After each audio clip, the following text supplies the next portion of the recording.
for a better experience, use your headphones. Our story begins with Mormon Carl introducing himself as a mercenary, asking the others if they have any information about the place that they were in.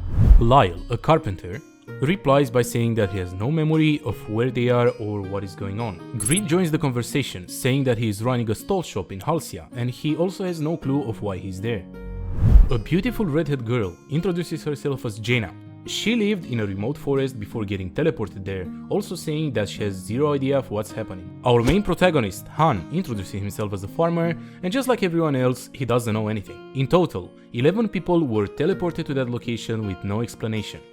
They start speculating, one of them thinking that they are dreaming, while someone else thinks that they were dragged there by a mage as experimental subjects. Out of nowhere, a beautiful fairy with black hair and black dress appears in front of them, saying that they are talking nonsense and that someone called Master opened the time and space crack, and that they should be getting ready to fight. And of course, everyone was confused. She introduces herself as Isel, while telling them that they should stay in line if they don't want to get hurt. Annoyed by the situation, Carl says that it's shameless to act like that after kidnapping them, and tells her that he will make her spill all the information if needed. Not impressed, Isel tells him to stop acting stupid unless he wants to die. "You sure talk big for someone so small," was his answer while getting ready to attack. Seeing that Isel has a smug smile, he jumps with his sword in his hand, getting ready to strike her down. In that instant, without explanation, Carl is decapitated, dying on spot. A notification appears. Molmon, 2 stars, has returned to the goddess's embrace. His fighting spirit will be remembered for eternity. Before his body even realized, his head hit the floor in a pool of blood. Another notification appears on the screen. Cause of death: suicide due to stress. Of course, everyone was in shock. In that moment, Isel takes advantage of the situation to make sure that everyone understands their place. If they lay a hand on her, they will instantly die. They don't have a choice in this. They should just listen to her and get in line. They should be obedient. They should fight well. A party has been formed. Drag and drop the heroes. 5 people are assigned in party number 1. Lyle, Rento, Marilyn, Kelkar and Jackson.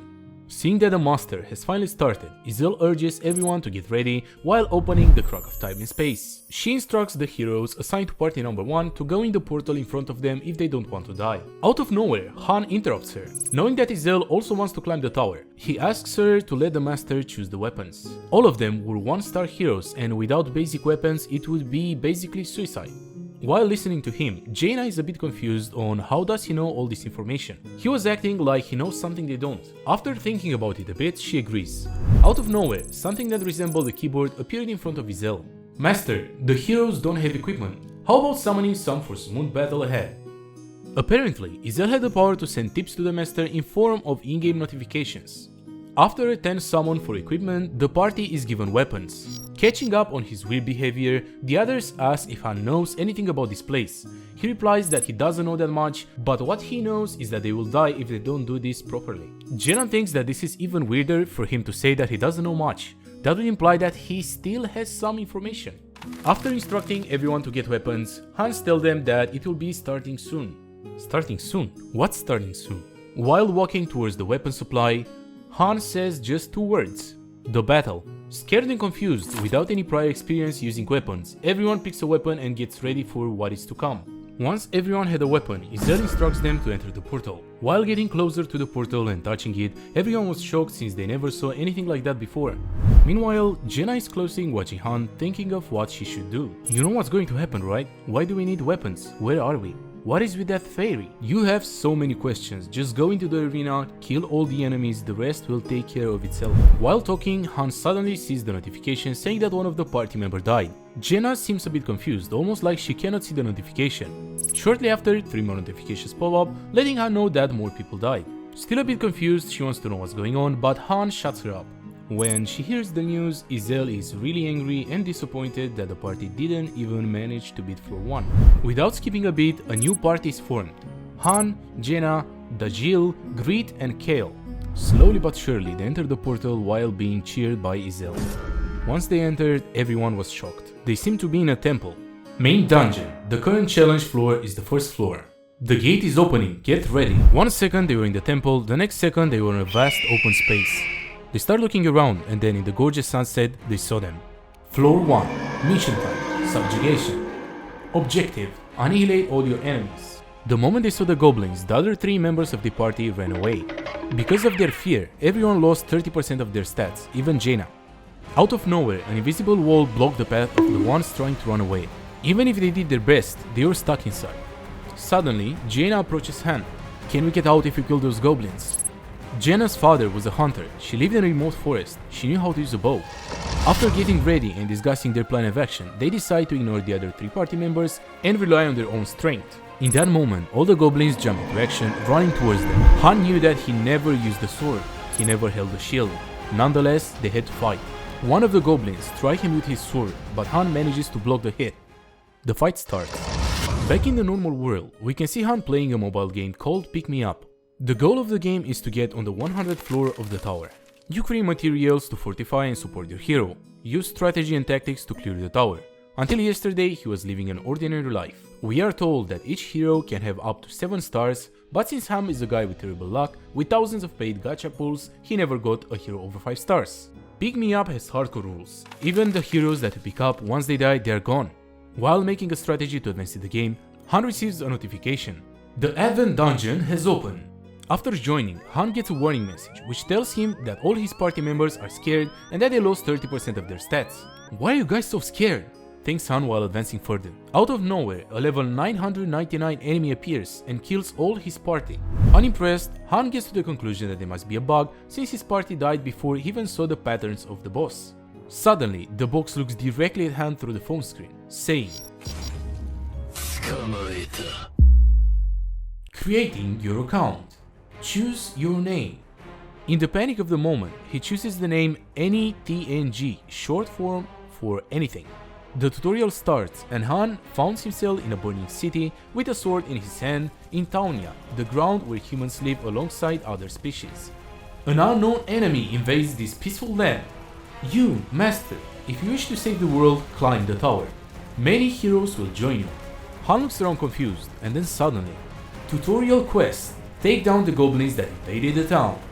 Confused, Han sees a goblin holding a sword rushing towards him. The goblin jumps, striking him from above. In the last second, Han manages to block the incoming attack, almost losing his life. Come on man, don't just lose the tutorial, what are you doing? He manages to overpower the monster and successfully parry. In that split of a second, the goblin's weapon is launched in the air. Realizing this might be his only chance, in a pure moment of fear and adrenaline, Han strikes the goblin with all his might. Stage clear. Han, 1 star, level up. Rewards have been given. Check your mailbox. In that moment, Han realized that this scene was familiar. This place looked like Pick Me Up. It didn't just look like the game, he was in the actual game. Super rare. Master Anything has received Hero Shay, 4 stars.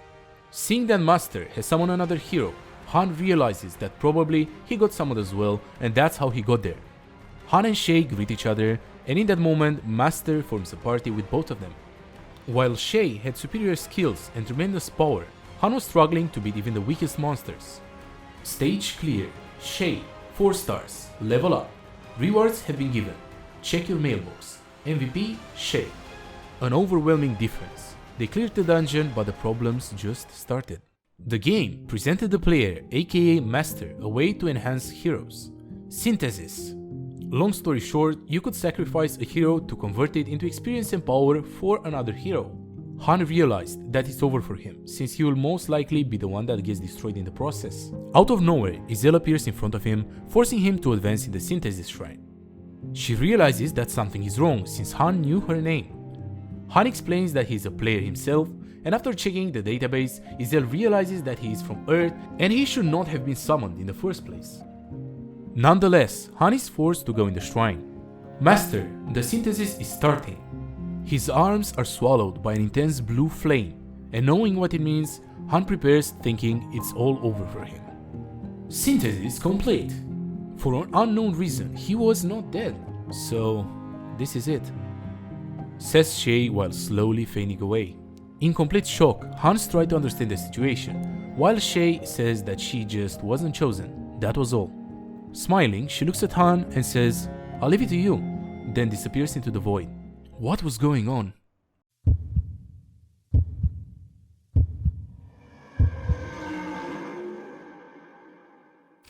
Back to the current timeline, the fight goes on. Han tries to help the other 3 party members, but they are scared and they just run away. A goblin clashes right into Han, who blocks the attack with his shield with barely enough force to repel it back. Synthesizing heroes is a drag and drop function. The master probably made a mistake, thinks Han while fighting goblins left and right. He got lucky.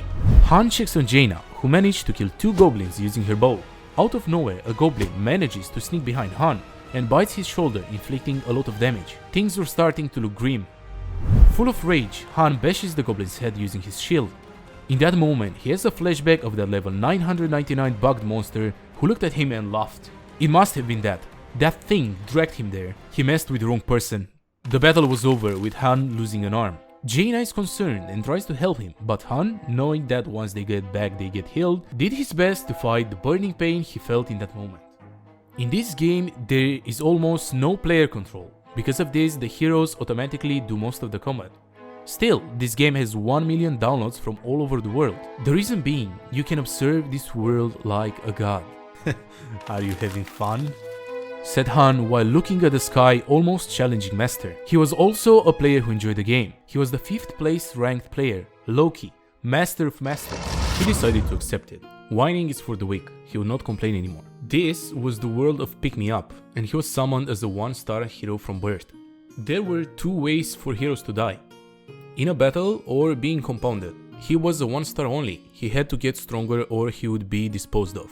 His basic stats were weak, and his growth rate was low. At this rate, he won't be able to escape the danger or being compounded. He has to become stronger or he would die. He didn't know how things will progress, but he had to adjust. It was not just physical strength that he needed to improve, he also needed to become mentally stronger to survive this place. He did fine growing up without parents or anyone protecting him. He will succeed now as well. While training, Jaina started to talk with him. She thought about it all night, what to do from now on. They couldn't just get out of there, could they?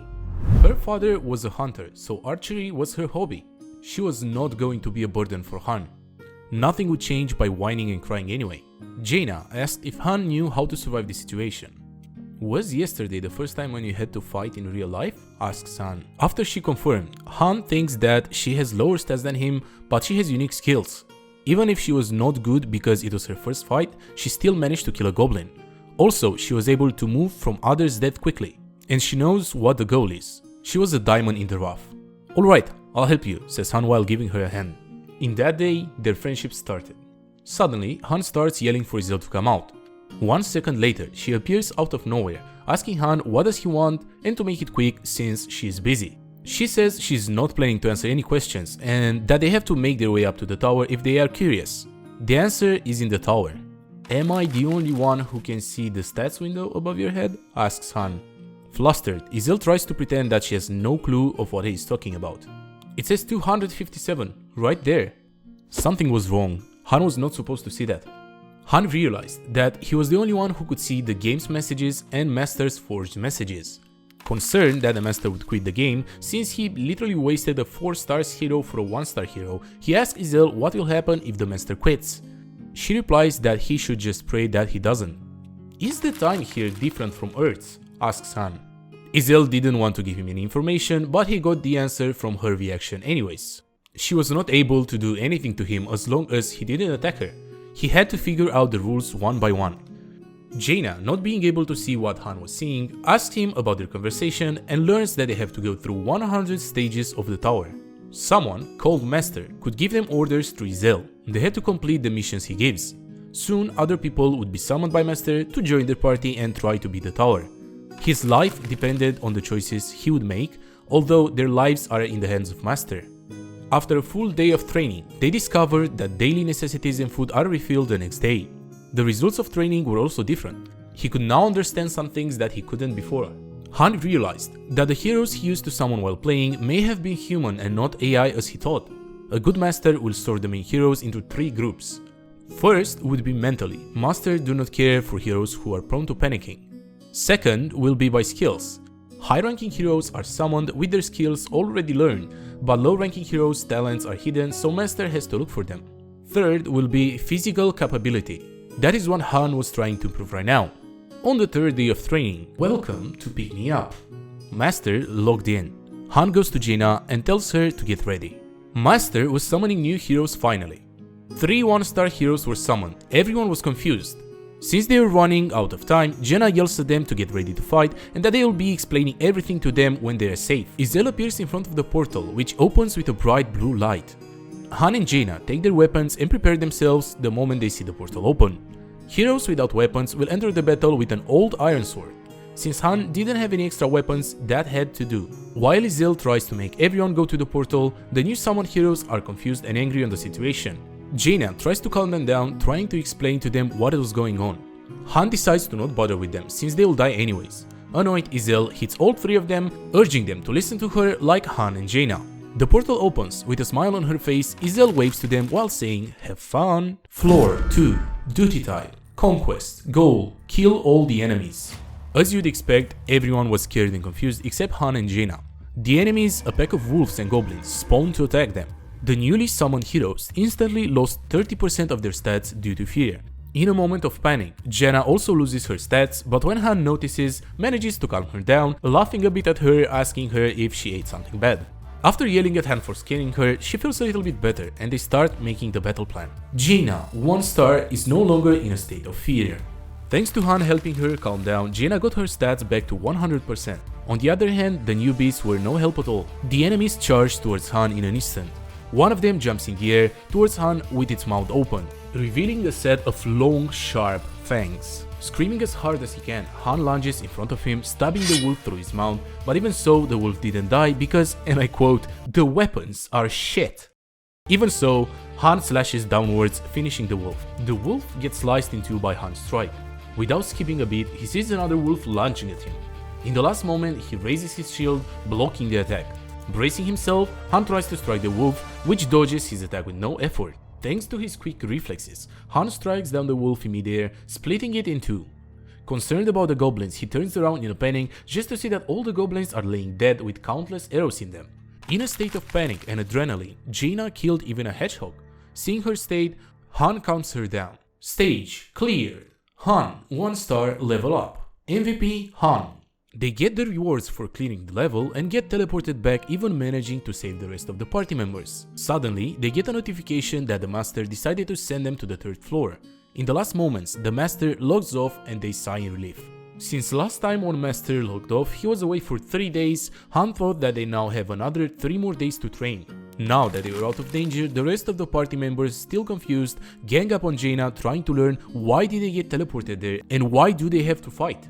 In the heat of the moment, looking at them, Han realizes that the rest of the party members and most of the 1-star summon heroes are likely useless and they are meant to be used as experience for higher ranking summons compared to the 2-stars or 3-stars heroes.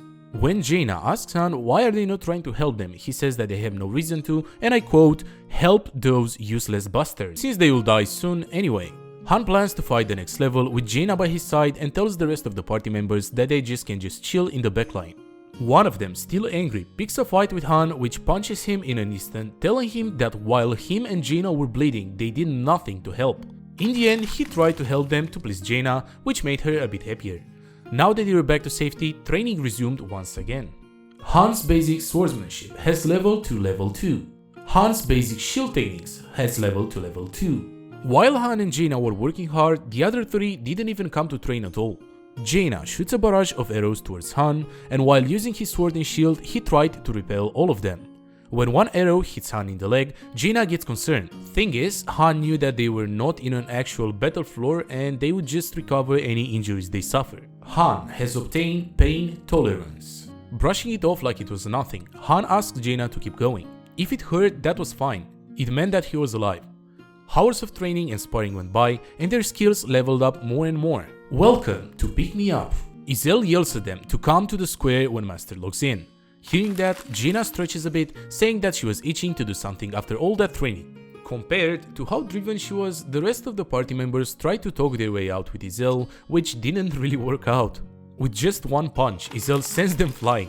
After a good beating, they listen to Yslat orders and line up. Floor 3. Mission, category, subjugation, goal, annihilate all the enemies. The moment they see their enemies, Han and Jaina take their stances just like they did in training. Han lunges towards the goblins, clearing it with almost no effort.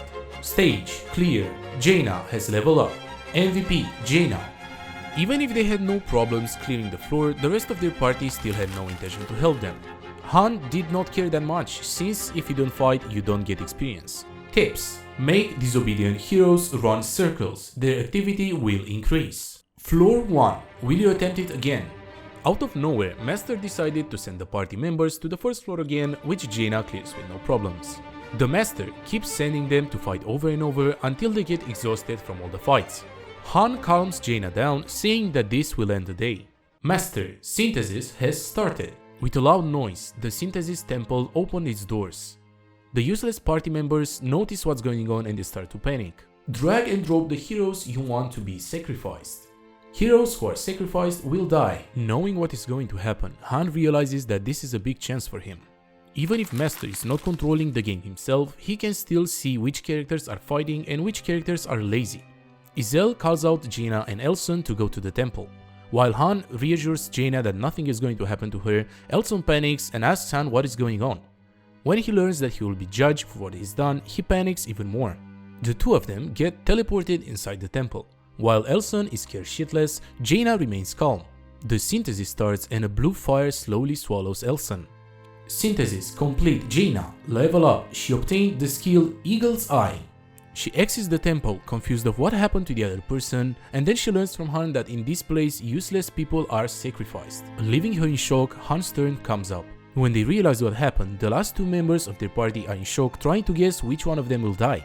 Yslat announces that the next people entering the temple will be Han and Toby. The story repeats itself. While Han is calm and collected, knowing that he will not die, Toby is shocked. Deluding himself, Toby wants to believe that he will just be sent home, while Han knows that this will not happen. A loud scream can be heard from the temple, and then Han comes out with more experience and a new skill, Composure. You got lucky, were the only words that the last party member heard from Han. Seeing that, Jaina gets scared as well. The higher the floor, the stronger the monsters and summoned humans will be. They would either die to their foes or end up as a sacrifice. Han knew it all along. Reminding of her father's words, Han is doing his best to motivate Jaina so she would become stronger and survive. The next day comes around and Jaina officially asks Han to team up with her and help her survive. She would stand by Han's side and help him in return of helping her. Overhearing their conversation, Aaron appears out of nowhere. Trembling, he asks the two of them to forgive him and tells them that he was a fool. Seeing that the other two party members got sacrificed because of their fear, it appeared that he came to his senses. Han hands him a spear, telling him that when they came there, they had no information about this place just like him. Han tells him to get ready and fight him. Without giving Aaron too much time to think of a plan, Han lunges at Aaron, telling him that if he wants to get stronger, they just have to fight. Aaron barely manages to block the incoming strike. Seeing that he has no choice but to fight, he screams and tries to hit Han, but Han manages to block the strike easily since Aaron closed his eyes before striking. With just one strike, Aaron is not able to fight anymore and he pukes because of the pain. Even if Jaina thinks that Han is a little bit too harsh, he knows that if he was a monster, Aaron would be dead. Han asks Aaron if he has a family to go back to and learns that he has a little sister. He raises his sword close to Aaron's neck, asking him what would happen if he would not go back to her. After taunting him a bit more, Aaron clenches his teeth with anger. Han smiled at him. The look in his eyes was better now. The next day, Master upgrades the weapon storage using 500 gems. They were able to move freely now. Seeing that they had a blacksmith now, Han calls for Yslat. Annoyed as always, she appears out of nowhere to ask him what he wants. He asks her if she's the one giving tips to Master, and when she wants to know how did he get to that conclusion, he reveals that Master used the top 1 strategy on the strategy forum. Amazed that he would know that, she asks for more information and Han tells her that Loki uploaded that onto the forum. Even if he knew about Loki, Yslat says that he's just a low-level hero and he's not even close to Loki's greatness. Loki would be rank 1 if he had a 7 stars hero after all. Han smiles and asks Yslat why does she like Loki so much. Because he's someone who makes the impossible possible, was her answer. He smiles again and tells her that he feels sorry for her. When she turns around confused, Han looks at her and tells her that he is Loki. When she heard him saying that he is Loki, she accused him of lying. Without skipping a beat, Han tells her his account number, 466319113. Because of reasons such as hacking, the pick-me-up account number is only known by the account holder and the server's managers. Yslat starts checking the server to see if Han is lying or not, slowly starting to believe him. The moment she realizes she's not lying, Yslat starts fangirling over him, asking him to give her his autograph. After she calms down a bit, she freaks out, realizing that she said all those cocky things to Loki himself. Even worse, what would happen to...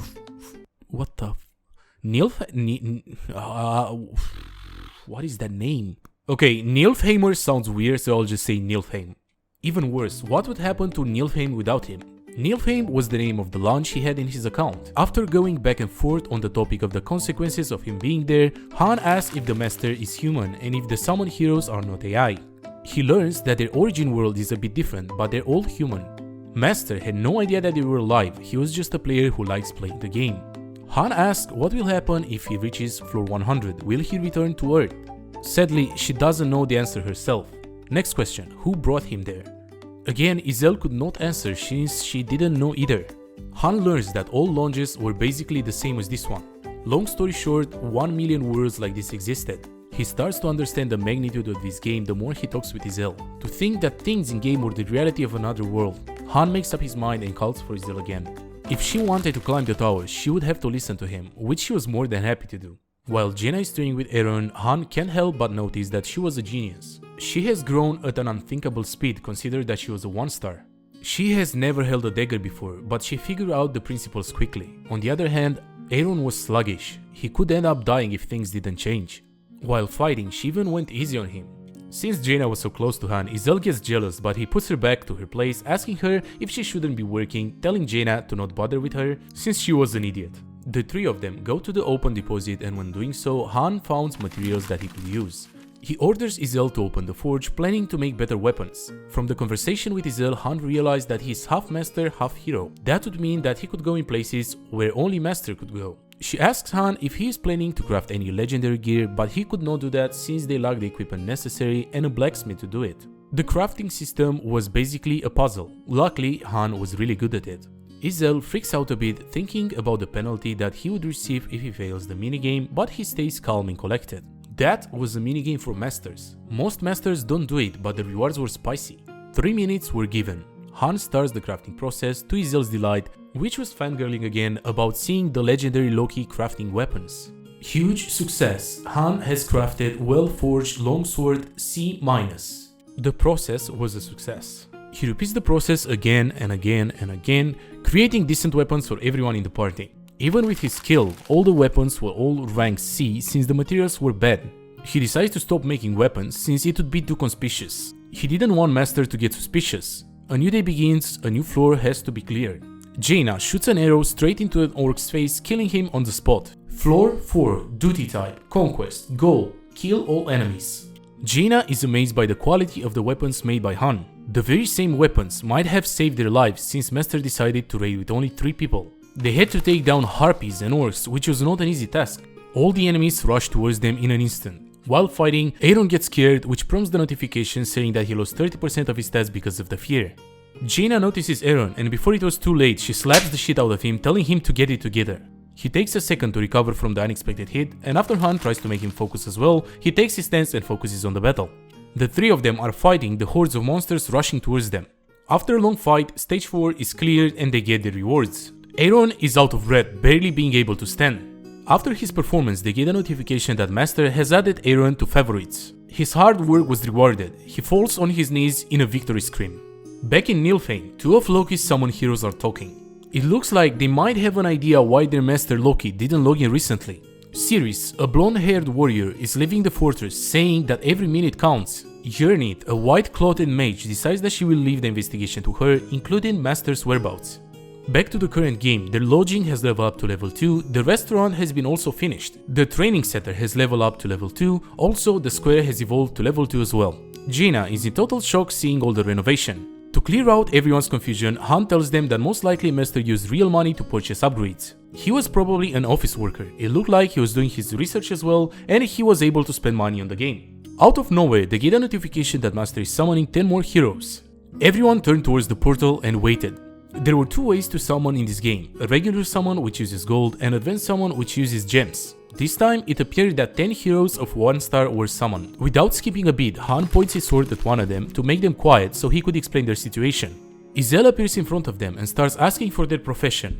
Jaina was confused and Han tells her that she is just giving out roles. Since there were so many facilities now, Yslat had to divide the new summoned heroes in an optimal way depending on their experience and profession. A new party was also formed, with 4 of the new summoned heroes that had no other skills. Master was planning to thin out the fresh 1-stars by sending them into the dungeon. If they could not adapt to the situation, they would die by natural selection. One guy already dies when they enter. Another minute passes and another party member dies. The newcomers are all scared and confused, in the end being unable to fight. Seeing that, Aaron tries to join to help them but is instantly turned down by Yslat, saying that it's not his turn. Han sighs and asks Yslat to let Aaron join the fight as well. She sends a notification to Master, letting him know that Aaron wants to join the party for the next battle. After they leave, Jenna wants to relax and eat something, annoyed that Master is only making her eat potatoes. Lol. The sky was bright, giving the feeling that Master was watching them, like how a god looks down upon the world. Han smiles at Jaina and tells her that God isn't that free to listen to every single person's voices. Master could not hear them. With Aaron's help, everyone in the party survived, with Aaron killing just one goblin to make sure that the other party members would fight for themselves. Since everything turned out alright, they go back to the safe zone. When they get back, they notice that the restaurant was upgraded by Master. Since there was a dining room, were they finally able to eat expensive food? Both Jaina and Aaron were thrilled to see this, hoping for lamb steak or turkey. Let's go. A bowl of potatoes. Again. Han and Jaina look towards the food in disgust. He realizes that Dolph, one of the new summons, lied when arrived about him being a cook to be safe from being sent to battle. He didn't even have a cooking skill. After looking around for somebody else fit to cook for them, Han appoints a girl called Chloe as the new chef. A notification pops up to officially give her the new role. In that moment, Dolph tries to convince them that he will try to make better food, but Han shuts him down fast, warning him that this is the last time he will overlook something like this. Chloe was an amazing chef. The new food looked absolutely amazing. Even Jaina, who couldn't stand any more potatoes, loved them since they were so well seasoned. While eating, Han tells the others to tell the newbies the same thing. Everyone starts to chit-chat, and they are surprised to hear that Jaina did not fight before getting here, just like them. It was decided that Enoch and Chloe would be the carpenter and the cook. When Dolph tries again to lie to be a carpenter, Han warns him that if he lies again, he will recommend him to be the first one to be sacrificed for experience. Non-combat jobs had higher chances of survival, but they should not rest easy. Spots were limited, so if a better skilled person was summoned, they would end up swapping and getting a combat job. From the second day, the simple life was slowly starting to change. 3 more people joined them for training. Guide, Hansen and Dika. The rest of the people were, and I quote, scared and looking for a place to hide. Han doesn't give them any chance to think and strikes them without holding back at all, showing them the difference between their skills. While Trina, Jaina's archery skill has already reached level 5. Her low-ranked dagger skill was also level 2. Aaron's spear skill reached level 2 but hasn't been progressing any higher lately. The new trainees had just level 1 sword skills and they got totally owned by Han since the difference in their levels was too high. A few days later, another 10 summon happened. That time, without him doing anything, Aaron and the other 3 handled it. Happy about the progress that they were making, Jenna learns from Han that there will be more people summoned soon. She asks him why is the master not going to the 5th stage. Even if Han knew that the 5th stage was on a completely different level from the previous battles, he tells her that the Party 1 members have not been selected yet. Every 5 stages the difficulty spikes. It's like the idea of a boss stage. Knowing how many people will die and how dangerous the 5th floor was, he decided to not tell Jaina about it. Floor 4. Mission category Subjugation. Goal: annihilate all enemies. Once again, the level was full of harpies. Han is leading the party, trying to teach Aaron and the rest the best strategy to clear the level. 2 of the new party members were the shield of the party. With a scream of adrenaline and fear, they managed to block the incoming attacks from the harpies. They kept holding their ground, doing their best to block the incoming attacks. With one quick strike, Aaron kills the orc from a safe distance. Instead of individual power, they combine their strength. While watching them, Han decides to not join the fight since he wanted the rest of the party to level up as well. In the end, they managed to clear the stage and get their rewards. Happy from their victory, their mood went up. Back in the safe zone, everyone was thrilled, saying that the level was a piece of cake. Even Jaina and Han were satisfied with their performance. The time that the master logged off increased a lot though. In the second 10 pool, they gained a blacksmith as well as a tanner, both which started to produce equipment. They mostly created E-rank swords and shields, which were given to new heroes. The main party had higher quality gear, crafted probably by Han, aka they had the good stuff. 3 of the people who were not active were synthesized. Among them was Dolph, the one who lied about his title. After a few days passed, the party started to get tired of the 4th floor. Han talks with Yslat and confirms that most likely they will be going to the 5th floor today. After he warns everyone else to not get too relaxed, they start walking towards the portal. After they enter, they get teleported to somewhere that looked like an abandoned city. Everyone was confused that there were no monsters, but without losing any time, Han orders everyone to head to the city center and determine the situation. This wasn't a subjugation mission. One of the party members lets out a loud scream calling for Han. A skeleton was just lying there, looking like it belonged to one of the villagers that lived there. This was completely different from what they've been doing up until now. Han asks Jaina to climb the tower to get a better view. She does it with no problem and starts scouting the area for any information that could be useful to them. Suddenly, she stops talking with a shocked expression on her face. Seeing that, Aaron asks her what is going on, but Jaina, still in shock, takes a second to reply. There were a lot of goblins outside the city, and they were coming that way. Long story short, thousands and thousands of goblins were rushing towards their location. Floor 5, mission, category, survival. After confirming once again the enemy's numbers, Jaina goes down. When Aaron gets concerned about the mission, Han explains to him that this is a survival mission and they just have to stay alive for a certain amount of time. They don't need to kill everyone. They try to hide in a building but quickly realize that they can't. Han tells Aaron that they just need to stay alive for 10 minutes. With him reassured, Han thinks that their luck was not good. Knowing that the time they needed to survive was actually 30 minutes, not 10, he tries to get the other party members in a better position. Everyone was moving around without a plan, but luckily Han was calm and collected. Once they scout the area, they decide on a location. Since the passageway was small, they just had to fight one at a time. With little time left, Han gives the last instructions to his party. Jaina's job was to stand by in the middle of the intersection and use her arrows sparingly and only shoot when he tells her to. The rest of the party started working on a barricade. Knowing how the game works, Han knew that the timer will start once they face the goblins. Out of nowhere, a goblin walked close to him, sniffing around. With an evil grin, it turns to Han. Time has started. They didn't even have time to finish the barricade. Han kills the goblin with one swift strike. The rest of them were coming. Since they didn't have time, they had to make a wall with their corpses. Another strike from Han, another kill. The problem was that even if he kept striking them down, more and more appeared out of thin air. Concerned, Jaina reminds him that she is there to help if he gets tired. Even if there were too many of them, there was just one pattern: block then stab. More and more goblins kept running towards them. They just needed to survive for 10 minutes, right? Han never lied to them, right? 26 minutes left. The sun was rising over the city, but goblins were everywhere. Well, one less goblin, I guess. While fighting, Han keeps managing the rest of the party, telling Guide to switch with Hansen. Guide still wants to fight, but is quickly shut down by Han, telling him to do as he says. He still didn't have enough stamina. He was not only low level, his techniques weren't good as well. He got excited and wasted too much energy. In a fury of slashes, Han keeps killing and killing and killing. The more goblins he killed, the more goblins spawned. He calls out another switch for the spot that was the most danger for the party. Jaina had to help Guide, and she also needed to keep collecting the arrows she was shooting. After she waited for many minutes now, she was finally able to start fighting. One shot, one kill. Starting to get tired, Aaron asks Han if he was sure that they had to fight for just 10 minutes. Without skipping a beat, Han says that it's been only 5 minutes. One goblin tries to dash towards them just to get one shot by an angry Jaina. Out of nowhere, Guide lets out a scream of pain. He has been hit and he was bleeding.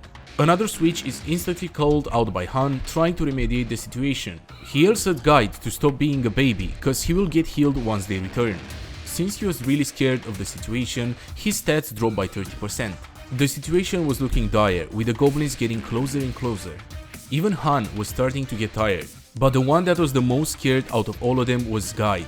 Jaina tries to help him by stopping his bleeding. One goblin manages to sneak behind Han, but he reacts in time and instantly strikes it down. They kept killing and kicking the goblins, but more and more kept spawning.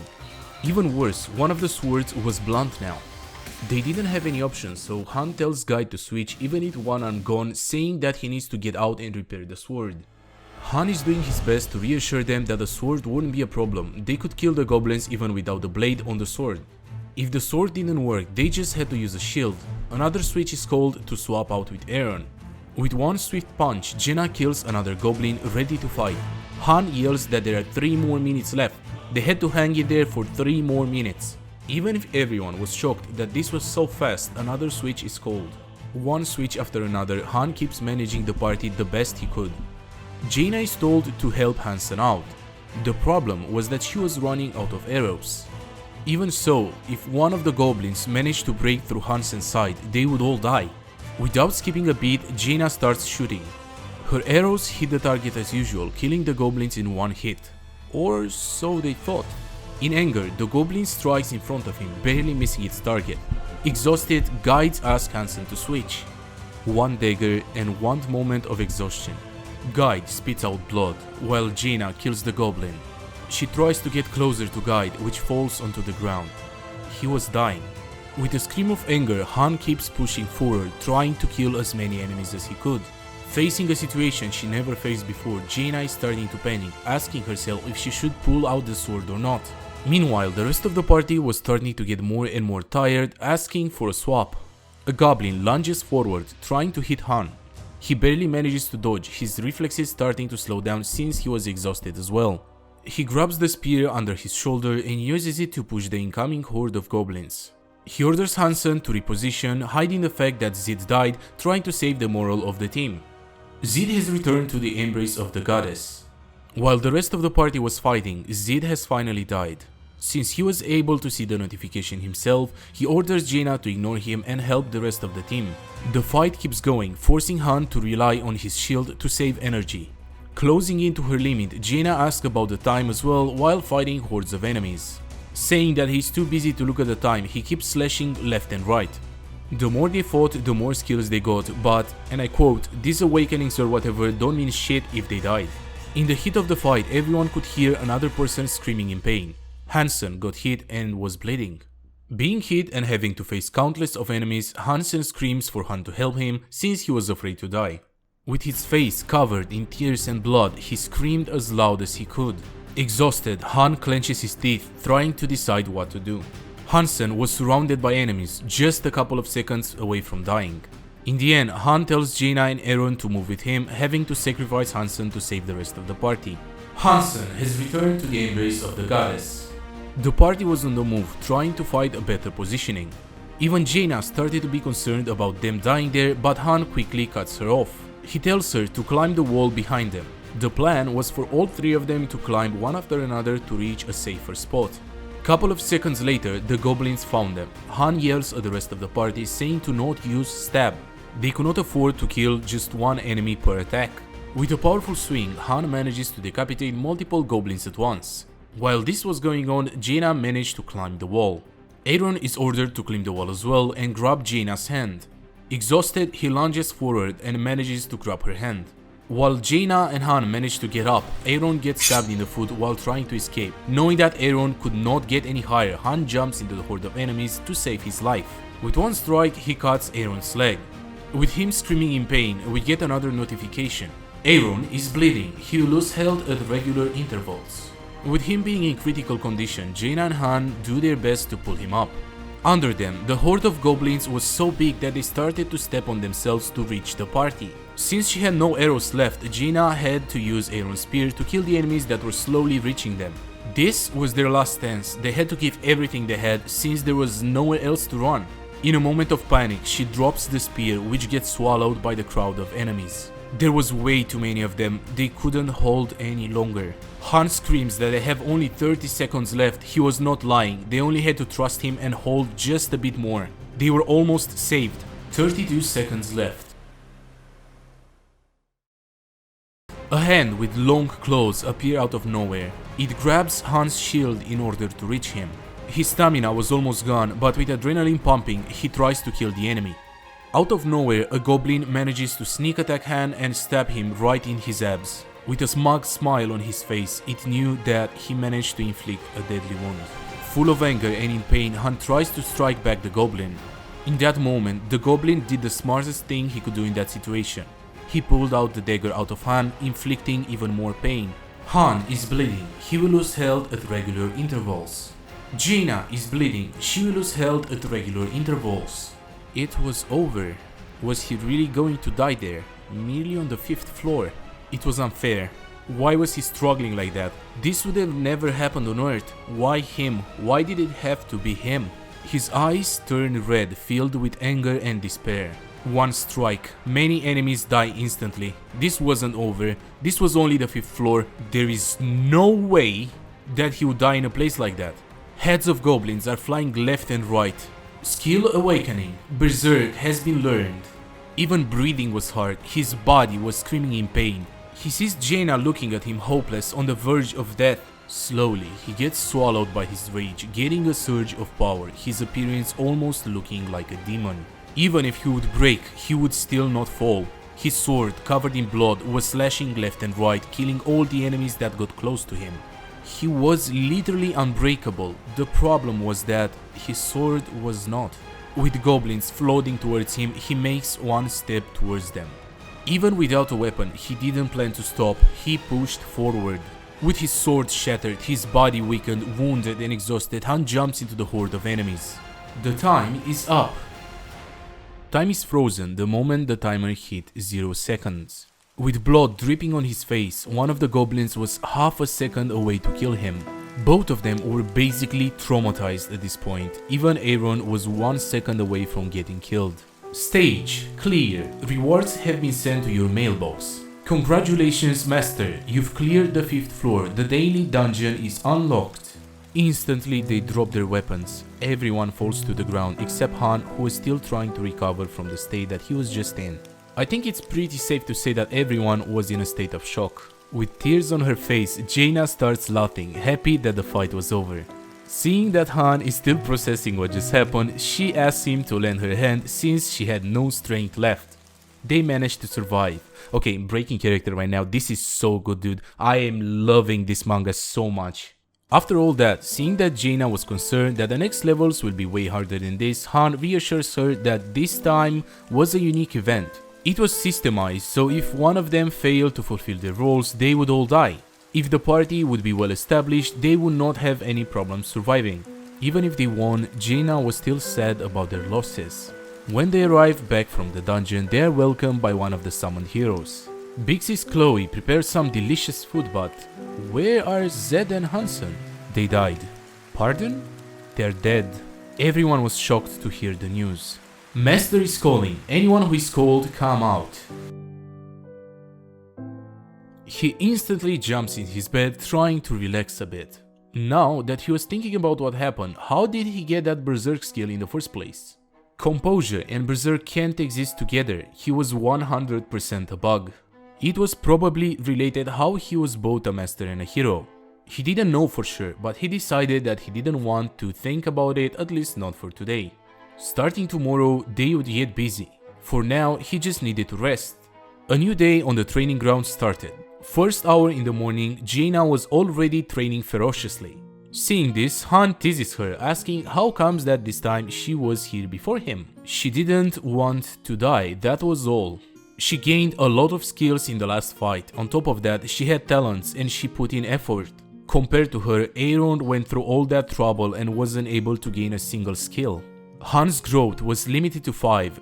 It's what you'd expect from a 3-star hero. Since he will reach level 10 soon, the max level for a 1-star, it's about time he started aiming for an advancement to 2 stars. And the ship has sailed, ladies and gentlemen. She likes his abs. Good for you, my man. Good for you. He smacks her and puts his shirt on. Come on, dude, don't be like that. The more he seen her, the less he could believe her.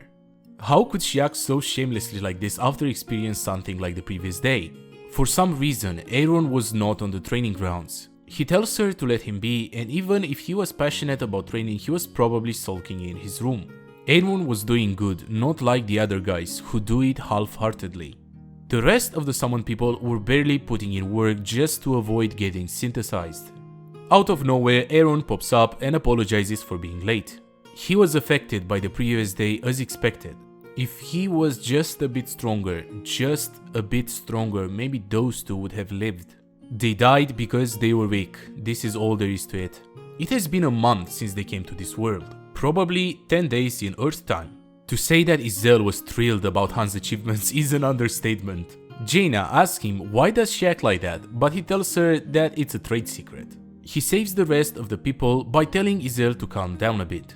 Party has been created. Han, Jaina, Louis, Geoffrey and Owen. Confused, since she didn't see them before, Jaina asked about their identity. Even so, she had no reason to be worried. It won't be too difficult that time. They step in the temple, waiting to get teleported. One of the new party members approaches Han to ask some questions. Name. Owen introduces himself, adding that he doesn't think that they will be of much help compared to Han's strength.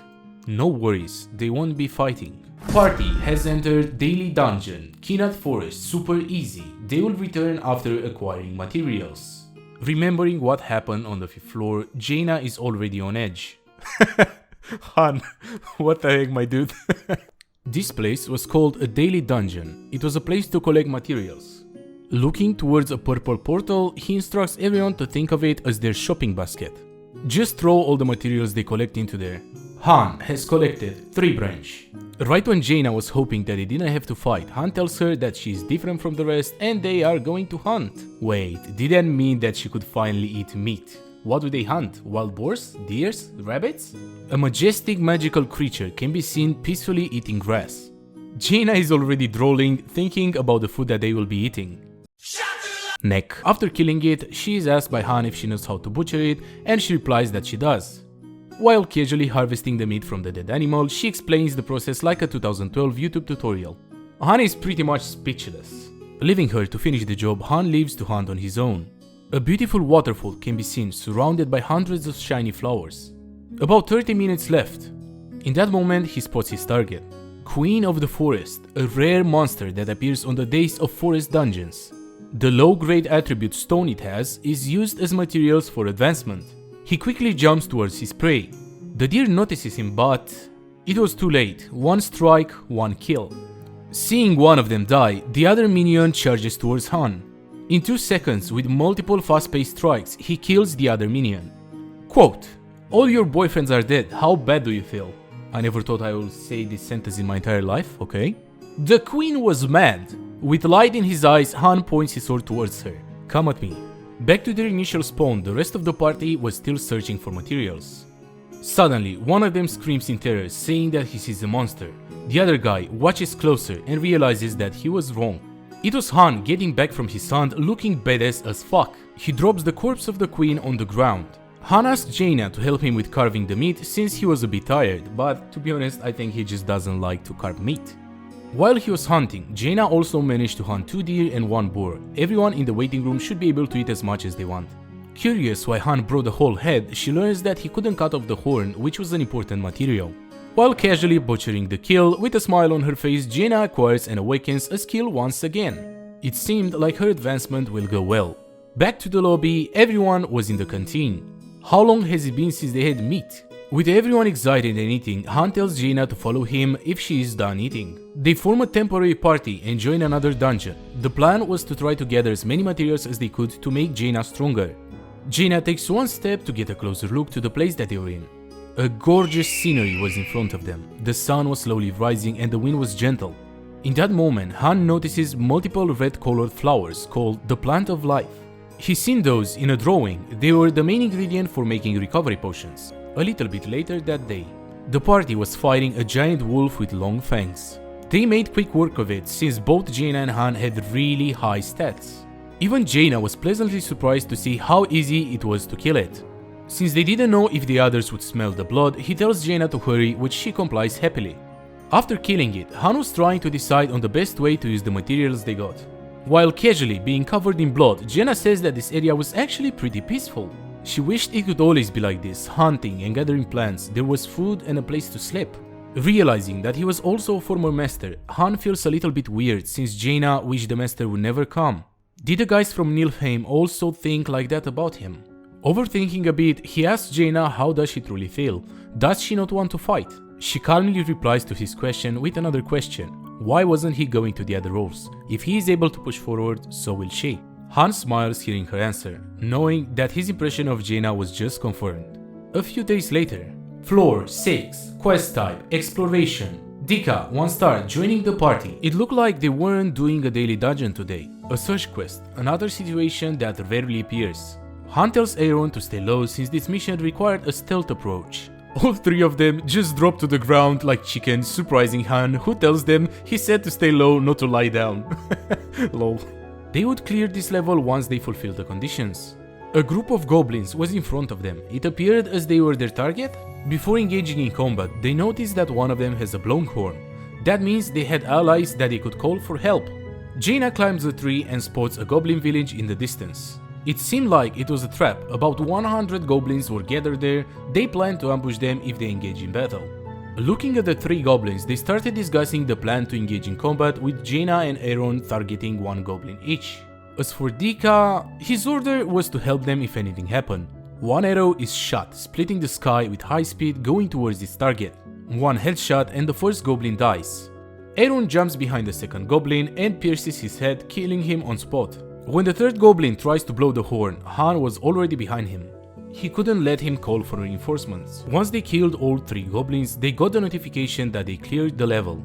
Even so, Han says that it's not over yet and he wanted to take a look around. Exploration was made available, so that couldn't be the mission. Once he got closer to the goblin village, he could see smoke rising from inside.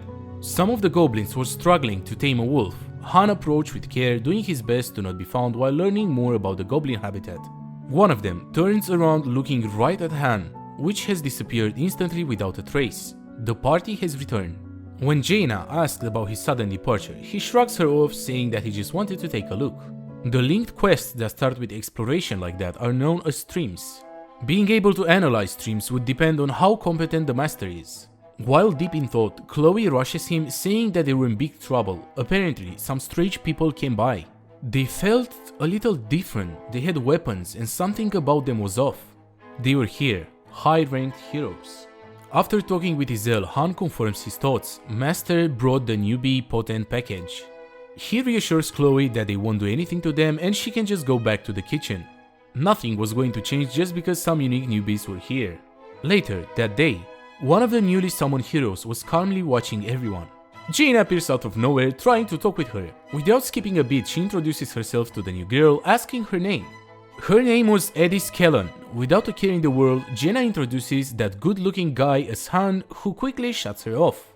As expected from a 3-star hero, she already had a class, a typical thief with low strength and HP but high agility.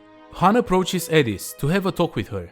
All 3 of them go to the canteen and they start exchanging information. Edis didn't really remember much. The only thing that she remembered is that she was summoned there to fight. Her head would hurt if she tried to remember more. Without skipping a beat, Han asks her if she knows about synthesis. She had a basic idea about the process, it meant to become stronger by offering others as sacrifices. Before getting summoned there, Edis was part of the Pulverizing Wolves Mercenaries, damn that's a name. She was working as a mercenary in Halcyon, but was here when she woke up. As usual, Jaina is calm and relaxed about the situation, actually admiring Edis. Out of nowhere, Master called the new heroes to the plaza. One by one, they go to the center of the lobby to see who called for them. Edis gets up, following the rest of the heroes. One of the new heroes can be seen devouring a big drumstick. When Chloe sees Jaina, she rushes to her. The guy eating the drumstick ate the equivalent amount of food for 5 people. She's revolted hearing that, but Han tells her to calm down and to go to the plaza for now. A new party is formed. Heroes have joined Pulverizing Wolves. Avant, Jaken, Wave, Benign, Edis. Everyone in the lobby was startled and concerned about the arrival of the new heroes. It just didn't feel like they were good people. Izel rushes them to go in since Master was waiting. Being asked about her opinion on the situation, Jaina says that Edis looks kind, but she is not sure about the rest. Looking towards the startled people, Han asks them what do they want him to do? Protect them? Even if Han was strong and he could protect them, who was the one who slacked through training? Why was he asking for his help now?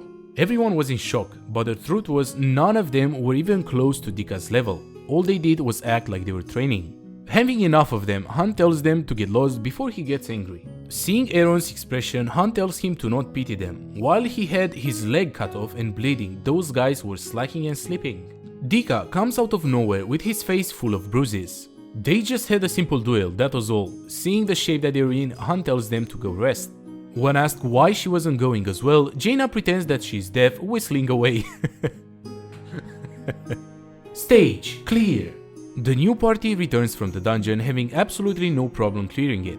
The party leader, that for some reason looks like Sephiroth from Final Fantasy, come on now, approaches Han asking him who he was. Han smiles. Relaxed, without a care in the world, Han tells him that it's none of his business. The situation starts to get tense, with even Jaina joining in. Avant introduces himself as the captain of the party, followed by Han introducing himself as well. Han has a weapon as well. Was he also a mercenary? Nope. Farmer boy? Avant looks at him disgusted. He asks Han more information about the rest of the people. Han tries to find out why does he want to know all that information, but Avant does not reply. Out of nowhere, Master does another 10 consecutive summon. The reason was clear, he did that because he wanted to start synthesizing. Of course, the newly arrived 1-stars were confused of what was going on.